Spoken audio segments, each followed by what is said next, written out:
Greetings, family. Welcome to Real Talk with ZSJ. It's been a minute since I have been on with you guys, and so I'm looking forward to reconnecting with the audience and bringing this incredible project from my brother Omowale here to all of you. So a few housekeeping things. You all come on in, make sure you hit the like button and be sure to share because this is going to be a really good conversation tonight. Brother Omowale, I'm pretty sure my audience is familiar with you, but go ahead and introduce yourself because I know over the last month I've had some new followers. So introduce Yeah. yourself to the audience and Well, welcome. what's up to all the Real Talk with ZSJ fam? Yeah. My name is Brother Omowale. I am a grassroots organizer from the Philadelphia area, former president of Division 121, UNIA and ACL. That's Marcus Garvey's chapter, Marcus Garvey's organization, the international chapter that was located in Philadelphia, formerly led that chapter. Worked in numerous roles with Afrocentricity International. That's an organization that was founded by Dr. Amamazama and Dr. Molefe Asante back in 2011. So I've been working with them in various capacities over the past 4 to 5 years. Besides being an organizer, besides being a fighter, I'm a father, I'm a husband, I have 3 children. I've been married to my wife for 10 years. As of next month, August the 20th, we'll be celebrating our 10-year anniversary.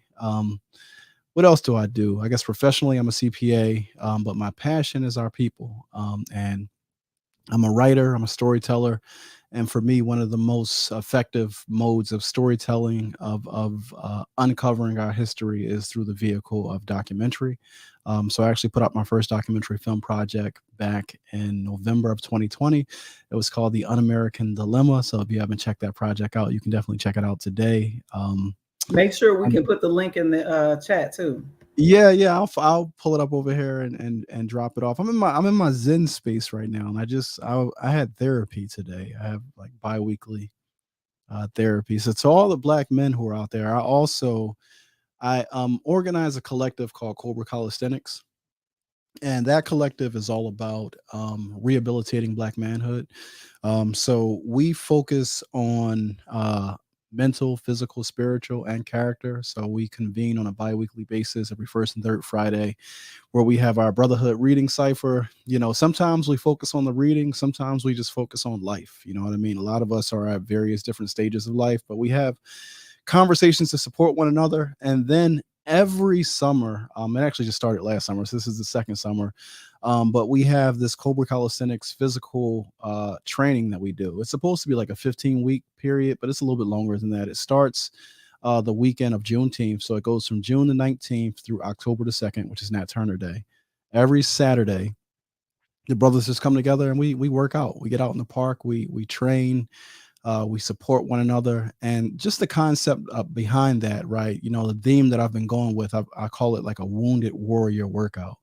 And essentially, like a lot of Black men, a lot of us as men, we walk around with a lot of wounds that are not easily noticeable, right, to the outside world, right? Because a lot of our wounds are emotional, they're spiritual, they're trauma, right, from childhood. It's emotional trauma, sometimes psychological trauma. So we try to create a space where we as Black men can show up for one another. And, the best space to do that is through physical training, because even if you are not in shape, it gives you a reason just to come out and lock in with us. And, we support and we love on one another. That's the whole goal of the project, is to just get us stronger as a collective. So Man, that's I the love that. project I'm involved with.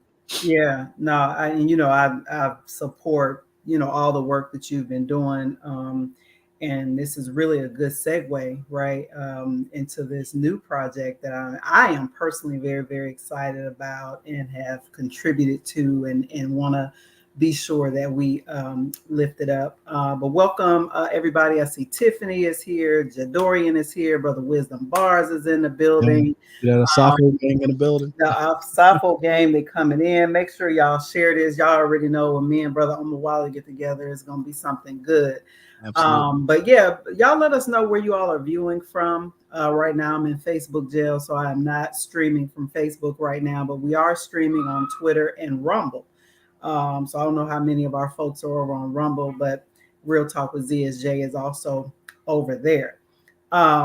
So drop in the chat where you guys are tuning in from, what city and state, or even if you're in another country, would love to know where you guys are tuning in from. Anyway, so Omowale, Hannibal, you Yeah. reminded me of this, great ancestor when you first launched this project because I'd heard of him, but he is not as well known even in Pan Africanist, spaces. So Yeah. just off rip, what inspired you about this ancestor, this figure specifically?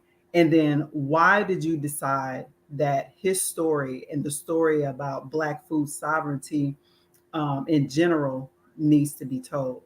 Can you share Yeah, that with us? absolutely. So I appreciate the question. So just right off the bat, right, what inspired me to take on this project is just the urgency of the moment.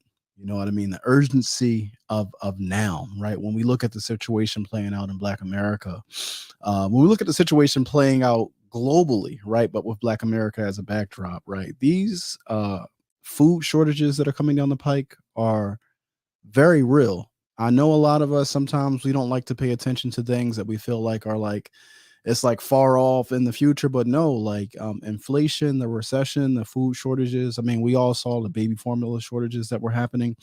These are very real issues. In Black America, we are in a precarious position. Our position is very insecure within this nation. And one of the things that I try to do with all my projects is to sound the alarm. You know what I mean? Like this state of maladaptive dependency we've been locked into with our enemies, with people who do not like us, is a very dangerous position to be in.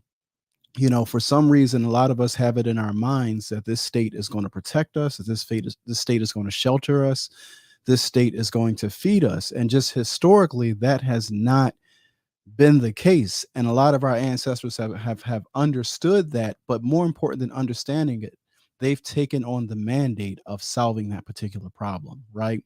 So Baba Hannibal is someone who across 4 or 5 different movements has left a notable impact. So I don't care if it's the movement for reparations. I don't care if it's the movement for land sovereignty. I don't care, meaning to free the land, right? To regain the land. I don't care if it's the movement for us to have, independent or sovereign food systems, education. We know he led CB, which is the Council of Independent Black Institutions, right? So education, he had his hand involved in that, but also survival training. Baba Hannibal invested in a homestead, right, a survival encampment down in Mississippi because he said our people need to be trained for survival, right? We need to know how to handle weapons, we need to know how to plant food, and we need to take our survival serious. And one of the people that we want to there's a family down in New Orleans that Baba Hannibal purchased that land back in 99. And one of the first groups that he did training, a family was a part of that group from New Orleans. And when Katrina happened in '05, they were able to put their training into practice and to Wow. save Yeah. some lives. So it's a very, we're in a very real dire situation as a collective. And a lot of us are talking about, voting and what's happening in the White House and what's happening in Hollywood and Distractions. a lot of distractions, but like the real that we need to be talking about, like we need to be having this conversation about, how in 1920, Black America had 14% of the land in the United States, whereas though in 2017 we had less than a half a percent. Right. That's an issue. That's Like, a systemic sort of reversal, yeah, huge reversal, and nobody's talking about it, yeah. literally. And it all ties in, right? The fight for land and the fight for food are inextricably linked. But when you understand the fight for land and also the fight for housing is inextricably linked, right? If you grow up in places like where I grew up, North Philadelphia, like it's been heavily gentrified. Nobody's having this conversation about our people being pushed out of these communities. Nobody's having this conversation about homelessness exploding in the United States right now, right? I think the New York Times just put out an article that talked about like And Black people are over 50% of that, even that number. and not just Black people. I want to specifically Black Black men. men. The Yep. the overwhelming face of homelessness in the United States of America is Black and male, right? This is a real issue. So we talked about mental illness at the beginning. Like all these things are tied in, but the foundation of it all is land, right? Land is our, primary source of security. It's the primary thing that meets our needs, and our ancestors always deeply understood that, and they fought for it. And for some reason, I don't know, I think that once we got integrated, we was like, well, we ain't got to worry about, taking care of ourselves. Like, white people are going to take care of us. And I'm like, nah, like we in a space right now where we need some radical change. And like my hope with this project, and it sounds cliche, but I keep saying this project it's not meant to be like a feel good project. Like, oh, you learn about the history, you learn about some heroism, and it's like, oh, that was dope, I'm glad they did that. Like, nah, the project is meant to give you the information and inspiration to facilitate your own activation, right? So the goal is for you to get up and move your feet, for you to vote with your feet, right? For you to get your hands into the muds and to start organizing to solve this particular problem. I'm trying to activate your African ingenuity with this project. And it's so necessary. And, obviously this food shortage, food, crisis,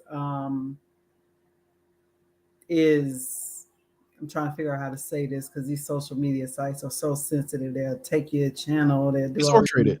It's yes. orchestrated. This yeah. isn't. Yeah, there you go. This isn't a normal occurrence. Like, there Right. are people that are orchestrating all these pandemics, all these global changes that are occurring, and they're being orchestrated for the purpose of getting tighter controls over the masses. So the masses, Exactly, more control. They're consolidating power. Let's just be real. Yeah. It's Globally, funny. this is sort of what we're literally witnessing, and what we are a part of right now is globalization, like off the rails. Yeah. I don't know whether you want to call it 2.0, whatever, but it's not gonna it is gonna be like nothing history. Yeah, well, they changed, they rebranded it because Right. of all. So back in the late 80s, early 90s, they were real big on like having conversations about the so-called New World Order, right? You would hear, George Bush 1 talking about the New World Order, but now they no longer call it the New World Order. They call it the Great Reset. The Great Reset. That's the same thing. It's still the same project. It's still the same program. It still represents, you call it a prison planet or a slave planet, essentially. That's exactly what it is. Yeah. What they are trying to facilitate or bring about is you being 100% dependent on the state. And the issue is, it's not even that you'll have a local state that can respond to you, right? Because they're trying to remove national sovereignty, right? This idea of like one world government. Yeah. So if you have this global government, well, who do you voice your concerns to, right? You don't go to Washington D.C. It becomes a situation where you have what they refer to as like a virtual Senate. Like the reins of power are so far away from you that you don't even understand who controls and manipulates the institutions that affect your day-to-day life. So, one of the ways that you regain that control, one of the ways that you regain that power is through land, right? Fannie Lou Hamer out of Mississippi, she said, down here in Mississippi where we are, food is used as a political weapon. But if you got some land, if you got a garden, if you got a pig, you can feed yourself and nobody can push you around. So that's really what it gets back down to. And, she founded the Freedom Farm Co-op because she understood, like, our people, food has always been used against a weapon against us. You know what I mean? If you go back to, during the period of enslavement, if you were an unruly slave, like, they would starve you, right? Like, so they would, you're going to get your act together or you won't eat. So when somebody controls this much of your reality, you have to say, like, man, this is a position where essentially I don't want to call it I'm compromised, but I'm in such a weak or vulnerable position that I'm essentially dependent upon the hand of another group to either feed me or starve me. And that's no position that any adult people should want to be in. And the fact that none of our people, I'm going to say none, so many of our people are not raising this alarm, it's a problem. So this project, we're really trying to inform, but also inspire, right, to get folks involved in this movement. So in terms of the direction of this project. And we, obviously want to encourage all of our viewers to check out the link that's provided in the description here. We want people to support this project. This has to be, if we, want sovereignty and freedom, then we have to sacrifice and support financially the people who are doing the work, the hard work, the grassroots work, to get us there. So we really want to encourage all of you who are watching right now to share this broadcast, but also hit the link in the description, learn more about the campaign, and please give and encourage other people in your network to give. Omowale, in terms of the content of this documentary, tell us some of the directions, if you can, without giving it fully away, Yeah, that you're going to touch on, because I think it's important that we look at history, we learn from history, but also we're talking about, what these people have planned for our future. How will this documentary help our people to better prepare? absolutely. So the project, the timeline is starting immediately following emancipation. So the ideal place for us to start is January 12th, 1865. Because that's where, I mean, and of course, we're going to talk about the backdrop of how during the period of enslavement, food was used against us, right? The starvation tactics of the so-called slave master, right? We're going to talk about that. But in terms of starting the story, it's so important for us to bring to the attention of our family that on January 12th, 1865, there were 20 of our ancestors who were called to the war headquarters of General William T. Sherman down in Savannah, Georgia, and they had this famous meeting, right? And during this meeting, William T. Sherman and his secretary essentially asked these 20 preachers, these 20 pastors, these 20 freedmen. He asked them a series of questions. There were 12 questions in total that they were asked. But question number 3 and question number 4, for me, are perhaps the most important questions that were asked. So question number 3, he asked the group, uh, in what manner do you all want to live, as free people in this society? And, all of the brothers, all of the pastors that were there, they said, well, we require land. If we have land, we can feed ourselves, we can take care of ourselves, us, our families, our children, we can all work the land to ensure our survival, and we won't have to be dependent on this nation, right? So that was question number 3. Then question number 4, he asked them, okay, so in which way would you like to live? Would y'all like to live scattered among the white folks or in colonies by yourself, meaning live separate? And out of the 20 people, 19 of the 20 all said, we want to live separate. We don't want to be integrated, with white folks. So it starts there because 3 weeks after that meeting, the historic field order number 15 was passed, right? And that's the 40 acres and a mule, right? So that's where the conversation starts. But we know, following that, and following, Andrew Jackson, whatever his name is, Andrew Johnson, whatever this racist KKK dude is, he comes to power and essentially, takes back, all that was given. We know the KKK. We know the fall of what they referred to as what was this period is not what Reconstruction, right? The so-called failures of Reconstruction. So what happens is you get a period where Black people are acquiring property, Black people are acquiring land, Black people are building families, Black people are establishing their own separate communities, fully functioning, self-reliant, right? So you get, like the Rosewood community, the Tulsa community, like all of this is occurring to the point where in 1911, we've acquired 16 million acres of land. By Oh, 1920, wow. yeah, by 1920, we have 14% of the land in this country. So we have land in proportion to our population size. And you fast forward that, to 2017, we have less than a half a percent. So we lost. They just they actually quantified it this year. Reuters put out a study, and the value of the land that we've lost is essentially is nearly $500 billion. Is $325 billion is what Black America has lost. And it isn't like we lost it just because of poor management. We've faced the same problems that white landowners face. However, white landowners had the backing of the U.S. government. of the USDA. So therefore, they could get loans. You know what I mean? Whereas the black people, because of Jim Crow, we lost our land. So heirs property and things like that. These are things that worked against black people. So we're at that point now where we got less than 0.5%. Like, so this is a major issue. So we start there in 1865, and we bring it up through the end of Jim Crow, because at the end of Jim Crow is where you get this split. You get those who choose to continue to fight for land sovereignty, choose to continue to fight for reparations, and you get those who say, well, no, we're going to go live amongst the white people, right? We're going to live scattered among the white people, forget all this black land stuff, forget all this reparation stuff. So you get there, and then you fast forward to where we are today, and you have this new movement of food sovereignty warriors. You see a lot of like urban gardeners, guerrilla gardeners popping up. So this is a huge movement. And Brother Ron Finley out in LA, I think he became popular several years ago. So, and that's the thing, we got to be careful too, because the liberals are also now trying to jump in and finesse this movement. Absolutely. As well. You know what they I mean? Always do. So a lot of people are gaining like popularity around this, but this has to remain a revolutionary black family focused movement.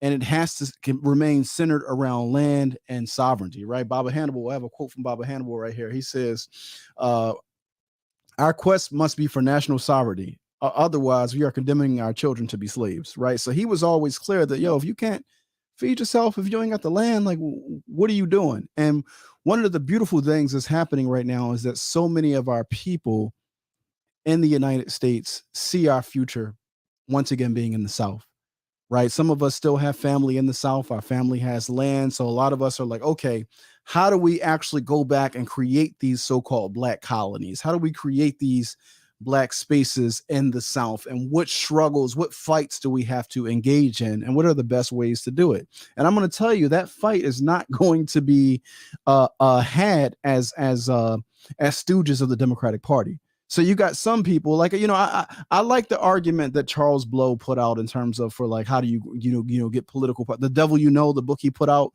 But I'm also very cautious of people who are essentially trying to just make a Democratic Party power play and use black people as a majority in the South, because like our movement has to maintain revolutionary form and character, right? The moment we start making this thing about the Democratic Party and being a majority in the state and controlling the reins of power of the state, like, we lose our way.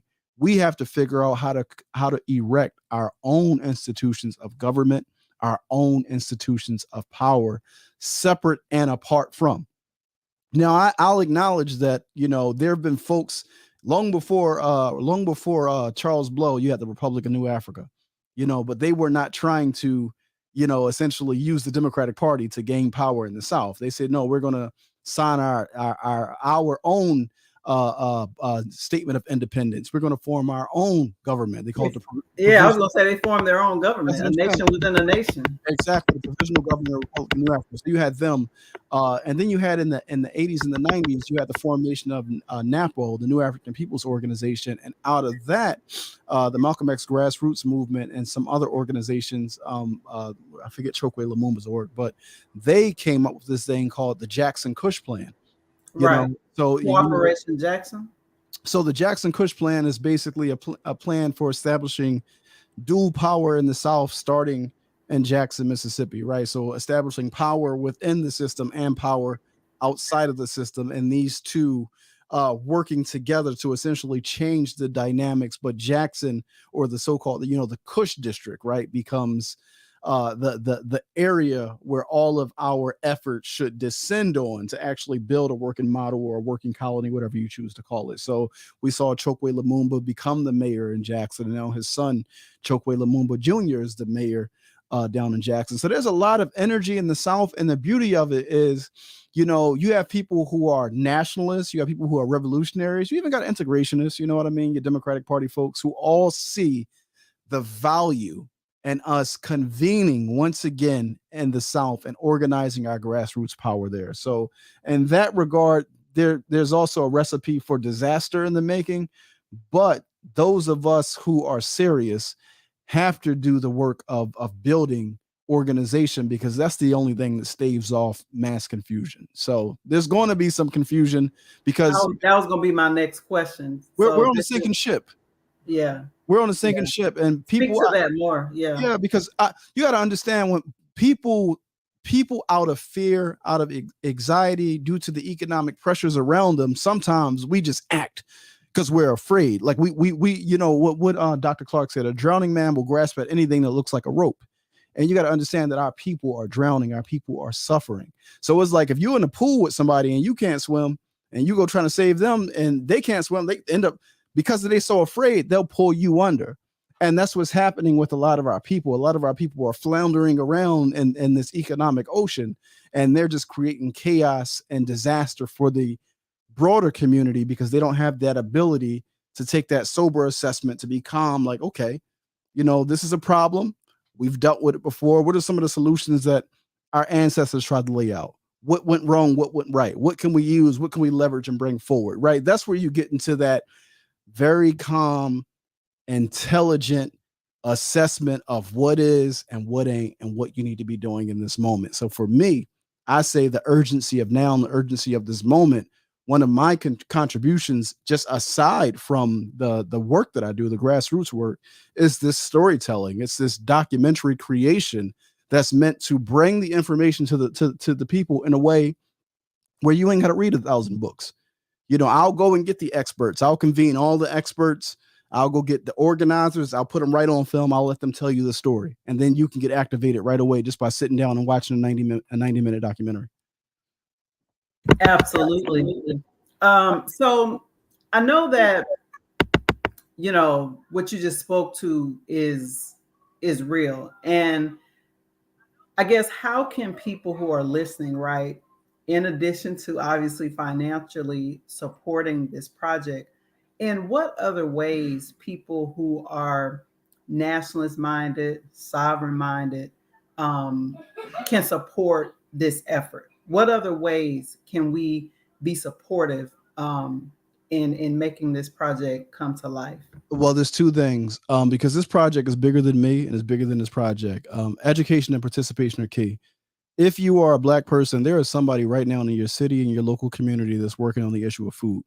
Now, they might just be working on it from a reactionary perspective, right? Because I always tell people there's a difference between food security and food sovereignty, right? Because what the liberals try to do, they try to pigeonhole the discussion into food access, right? And where we need to be having the discussion is way beyond food access. It needs to be along the lines of food food sovereignty, which is different from food security, right?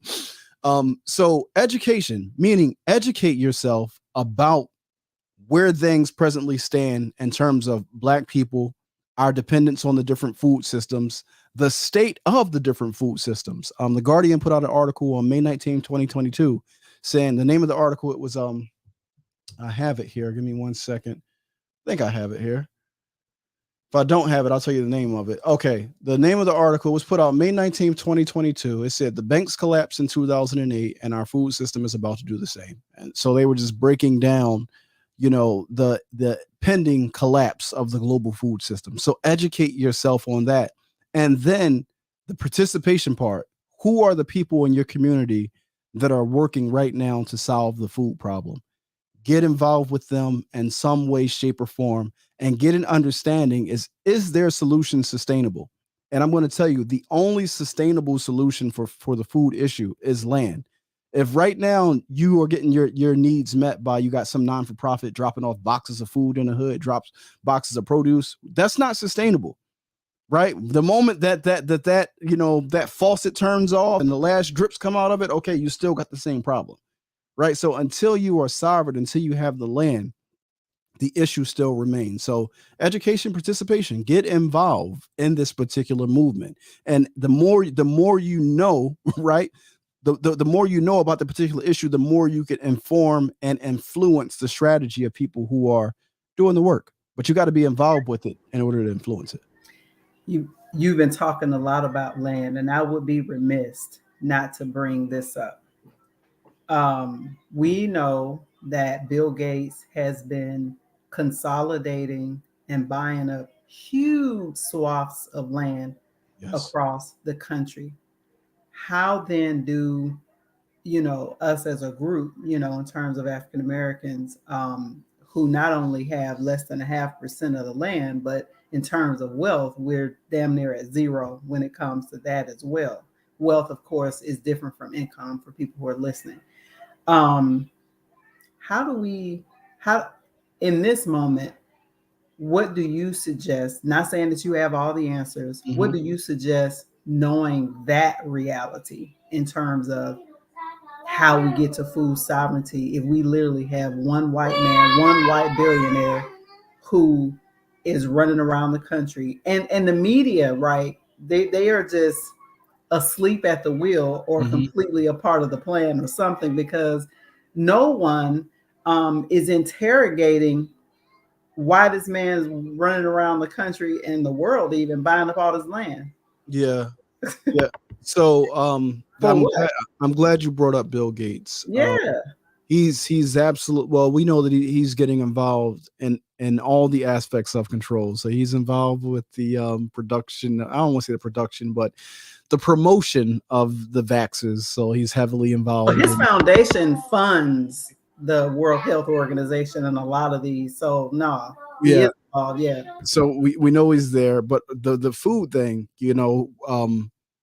he's doing the Beyond Meats, you know what I mean? He's doing the lab meats as well, trying to create the meats. A funny thing, this was an article that came out about back in June.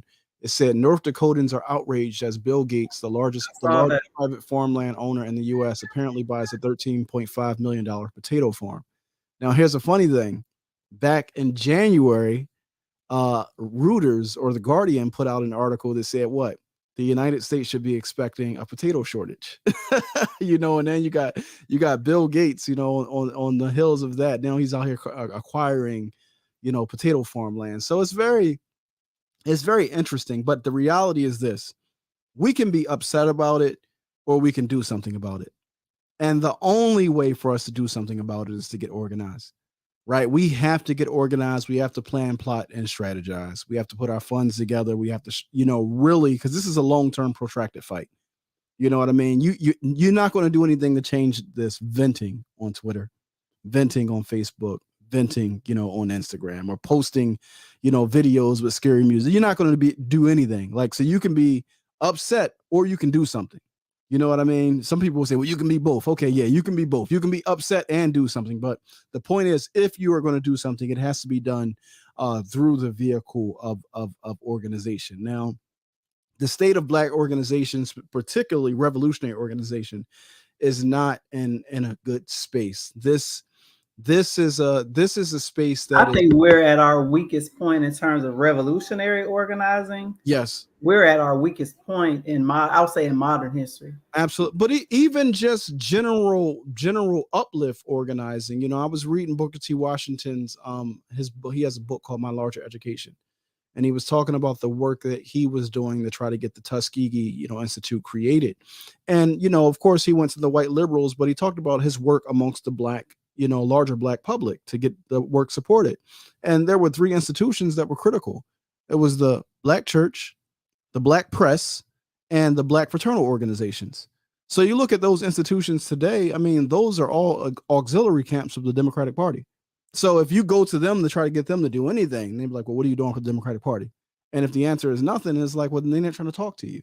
So those institutions essentially have been carved out of our community and are controlled by white liberals. So now you have to ask, well, what institutions do we need to create or erect, from a more agile guerrilla, perspective to get the things done? And again, that African ingenuity, I can't give you all the answers. You have to come up. They say that necessity is the mother of all invention, right? So apply yourself to understanding the problem.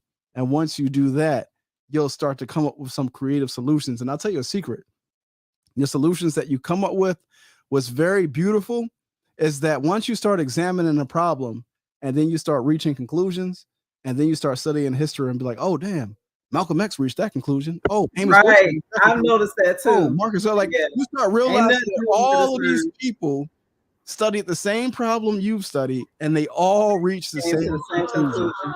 So once you realize that, it's like, oh, get to work. get to work. Like, so they got cut off, they got murdered, they got sabotaged, you know what I mean? They got undermined due to, We're still counterintelligence. being undermined and You know, sabotaged in a yeah, lot of ways. yeah, because counterinsurgency is a real thing. It's real. You How know do what I we deal mean? with that? Is it in again? I'm not. I'm really asking these hard questions because it's time. Like you Mhm. said, if we're not organized in the ways in which we need to be, there's some real battles, right? We're dealing with a lot of. I believe a lot of the social media battles is orchestrated. Yeah, Certainly, and so I think that we're dealing with some things that is new charted territory, especially within this technology and social media space. We don't control any of those institutions either.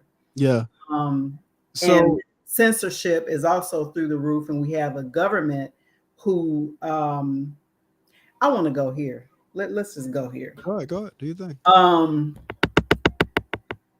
I have been noticing a pattern Mm-hmm. recently that on issues that in the past and traditionally you would have expected people who call themselves left or liberals to be fighting tooth and nail about, especially around like First Amendment stuff, censorship.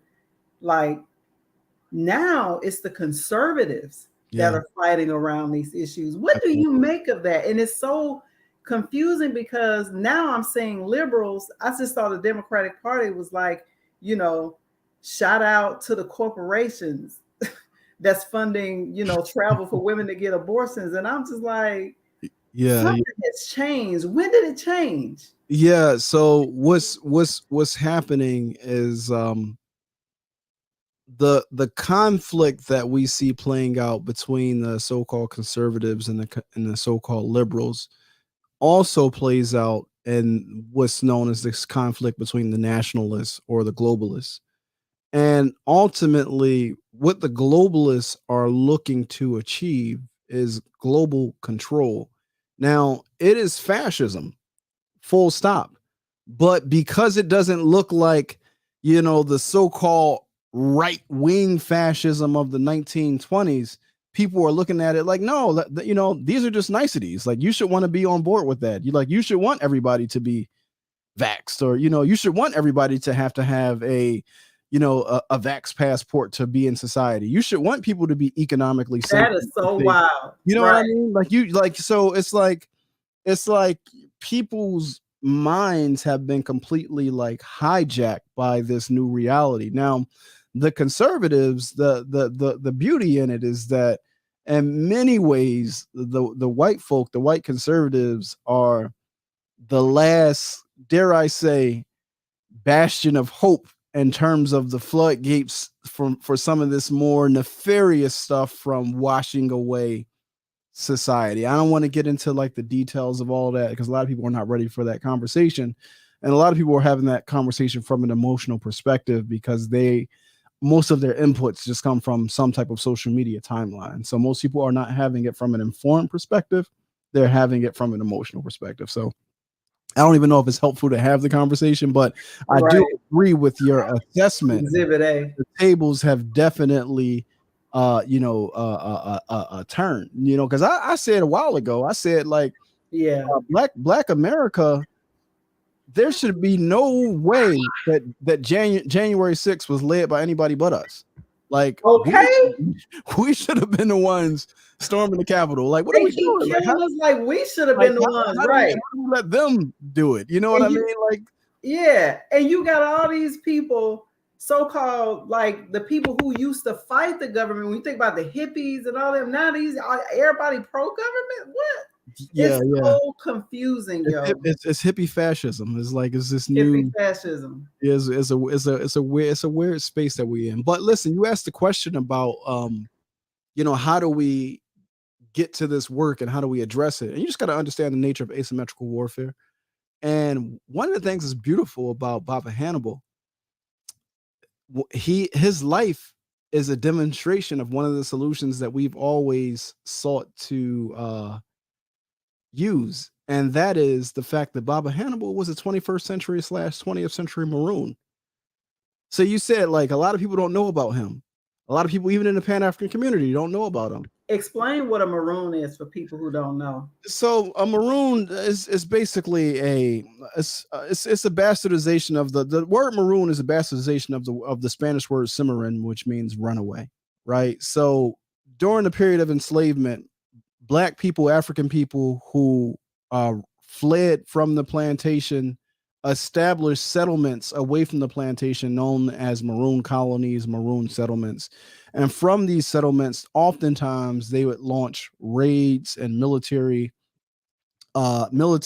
campaigns against the plantations to free people or to sabotage, the plantation industry, right? So Maroons did everything under the cloak of darkness, right? If slavery is the law of the land, then as a Black person, I can't be walking around and I'm not on the plantation. I got to be hid out in the swamp somewhere, but at dark, that's when I can get some work done. So Baba Hannibal was a Maroon. He did a lot under the cloak of darkness, and that's what allowed him to be effective. That's what allowed him to have his hands involved in so many liberation and sovereign-minded institutions.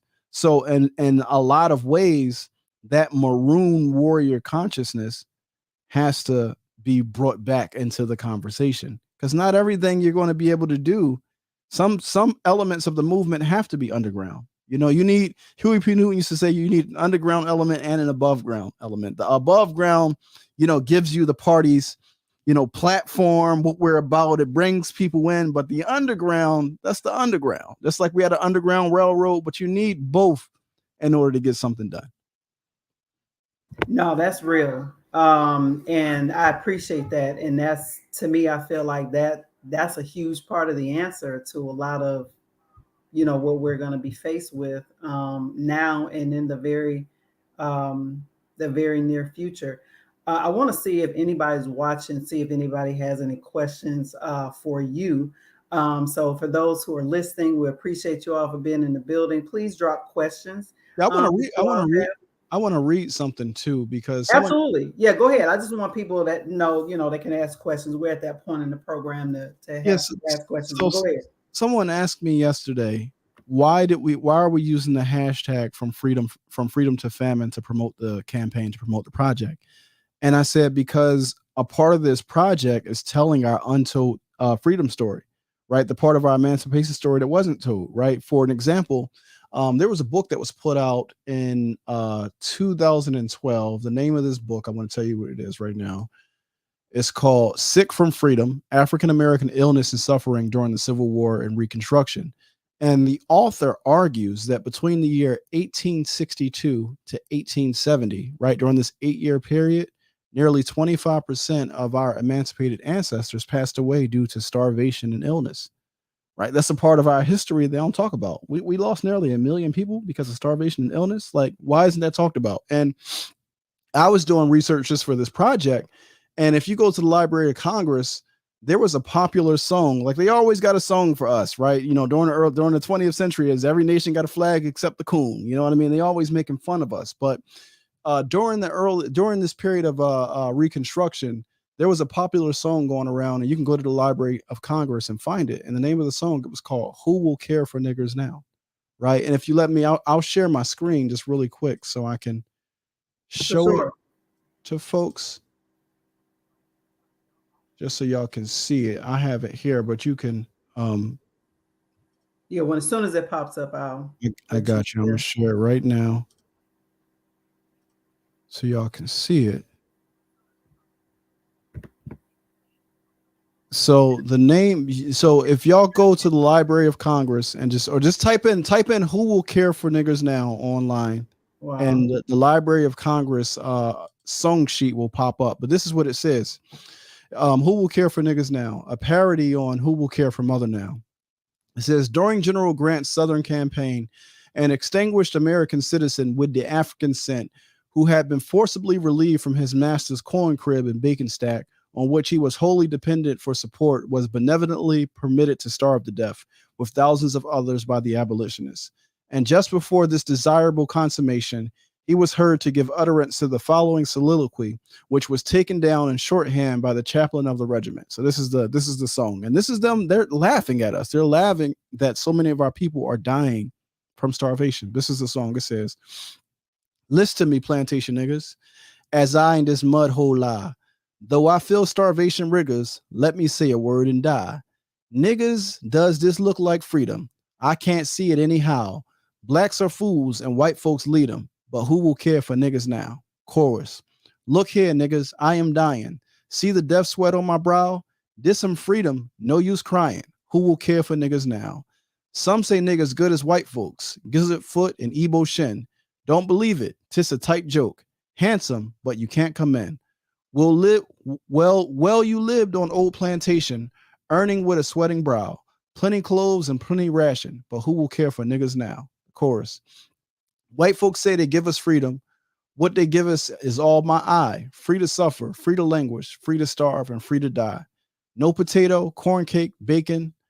We must to starvation bow. If this is freedom, I's mistaken, but who will care for niggas now?" So like you can literally go, this is on the Library of Congress, you know what I mean? You can go and check that out for yourself. But it's just, during that period, so many of our people were dying, passing away due to starvation.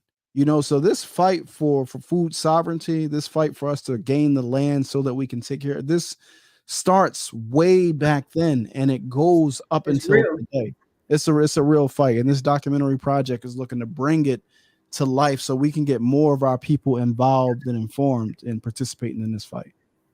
Absolutely, brother. And obviously I'm a personal supporter of this, and I'm going to encourage, folks in my network, all the listeners, just remind you, if you came in late, check out the description of this video. You can make your support there. But on Wally, I don't know if you have a link directly that I can just post it in the chat here if you want to give it to me. Yeah, I'll give it to you in People a that private way chat. they can just click right on it. All You right, can here send it it in is. the private chat. Yep. Yeah, this is critical, and we are in a critical place Yeah, and of I appreciate your support. You've been a major supporter and contributor to this project. And, I keep telling people, no matter what, we're going to get it done. right. It doesn't matter if we don't hit the campaign raise. I want us to. I want our people to vote with their dollars. I want our people to For sure. back the projects that are truly liberatory in nature. We complain all the time about, Hollywood telling our stories, but when we have legitimate grassroots folks from our community that are attempting to tell our stories that will never be told if we don't tell them, we don't support. Right. So, crowdfund, the beauty of that is everybody give a little. Nobody has to give a lot if everybody Yeah. is willing to give a little. Collectively, we Right. can get it done. Collective work and freedom. Absolutely. 100%. Yeah. So we've shared that in the chat. People literally just click it and make it happen. We have to Appreciate that. support serious-minded people in our community, and we really need to. I think there's a lot of work we got to do on ourselves mentally too. We got to Yes. undo a lot of the anti-black programming that America, has instilled in us through the education system, through media, through basically all the ways in which they can convince us, um, that we are inferior. And Yes. so I think trust is an issue for some of us in the community because we've been so socialized not, to trust each Yeah. other. And there's And there's there's a deep part of our psychology where a lot of us believe, no, white people would never let that happen to us. oh Like my white God, people will never let us starve. Like white people in got this what thing. world? They planned it out for us. Everything is going to be okay because they're in charge. And it's like, yo, are you serious? Yeah, There's a lot of us who really believe that. Like, no, white people are taking care of everything. Everything is we're in good hands, and that's a real mindset. So it's like when you bring this to that's a people, it's scary mindset, but I know it exists. yeah, I don't people know get who these people people get are and where overwhelmed. they live to think that, but woo, Yeah, people get overwhelmed like children. You bring it to them and say, "Hey, like we can do something about this," and they look at the problem and they be like, "No, the problem is too big." It's like, no, like it's either this or you die, or is this a slavery? So which one would you rather do? So hmm that's where hmm I'm at with it. yeah. No, we're gonna make it happen. We want people again, give, share. No amount is too small. The more we share, the more we, um, because a lot of this is based on relationships. You might have a relationship, with a church community, share it with them. You might have a relationship, with a school community or with, whatever community you're a part of is critical, that we support this project. So thank you so much, Omowale, for I everything that you do appreciate on you. behalf of the community. Thank you for bringing Hannibal back to our consciousness, right? Yes, yes. Because you're right, there's not a lot of information out there because, like you say, he's a maroon. So Yeah. had that maroon energy. Yes. And he was a serious Black man. And we certainly need a huge supply of serious Black folks in this day and time because the future definitely looks like there's some bigger fights ahead for sure. Much bigger. Yeah, Much bigger what's coming down the road is I'm not trying to scare nobody. Like if I'm Sure, like sure. I'm like if I'm raising the alarm, it's because I think that we can do something about it. That's why I'm raising the alarm. I'm not doing it so you get debilitated and be like, "Whoa, it's me." Like, no, we can meet the problems. We have intelligence, Right. so we can solve our We are problem. creative people. Yeah. We can solve the problem, but like we have to first acknowledge that it is a problem. But more importantly, we have to agree that it's our responsibility to solve it. A lot of 100%. us are like, well, white people created this problem, so they got to fix it. Like, okay, if you think that they're going to fix, like, that the solution that they put in place represents the problems that you have to deal with. This is your problem is their solution, right? So they've created this dynamic. So the reality that you live with is a reality that was created for you, so that your outcome, can be a desired outcome that works for them. And if you want something different, then you have to apply yourself and say, it's my responsibility to fix this, not theirs. That's 100%. important as well. 100%. Absolutely.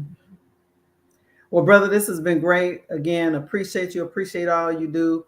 Reminding people, hit the like button, share this video, make sure you give.